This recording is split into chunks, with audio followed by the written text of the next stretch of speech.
இந்தியாவில் மற்ற மாநிலங்களை விட தமிழ்நாட்டில் போதைப் பொருள் தடுப்பு சிறப்பாக உள்ளதாக சென்னை பெருநகர் காவல் ஆணையர் அமல்ராஜ் தெரிவித்துள்ளார். சென்னை எழும்பூரில் உள்ள தமிழ்நாடு காவல் அருங்காட்சியகத்தில் உணவு திருவிழா தொடர்ந்து 4வது ஆண்டாக நடைபெற்றது. அப்போது செய்தியாளர்களிடம் பேசிய அவர், போதைப் பொருட்களை கட்டுப்படுத்த அனைத்து பள்ளிகளிலும் ஆன்டி ட்ரக்ஸ் கிளப் செயல்பட்டு வருவதாக தெரிவித்தார். காவல்துறை போதைப் பொருள் விற்பனைகளில் ஈடுபடுவதை கண்டறிந்து சிறப்பாக கட்டுப்படுத்தி வருவதாக கூறினார்.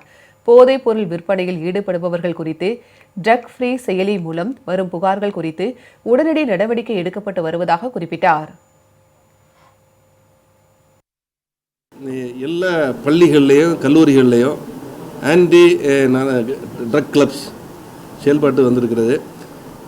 அந்த கிளப்ஸோட செயல்பாடுகள் வருடம் முழுவதும் அந்த மாணவர்களுக்கு போதையை பற்றிய ஒரு விழிப்புணர்வை பள்ளி ஆசிரியர்கள் வாயிலாகவும் பொது நல நிறுவனங்கள் வாயிலாகவும் அந்த ஒரு அவேர்னஸ் தொடர்ந்து தந்து கொண்டே இருக்க வேண்டும் என்ற நோக்கத்திற்காக இந்த முயற்சி தமிழ்நாட்டில் மற்ற மாநிலங்களை விட மிக சிறப்பாக இது செயல்பட்டு வருகிறது.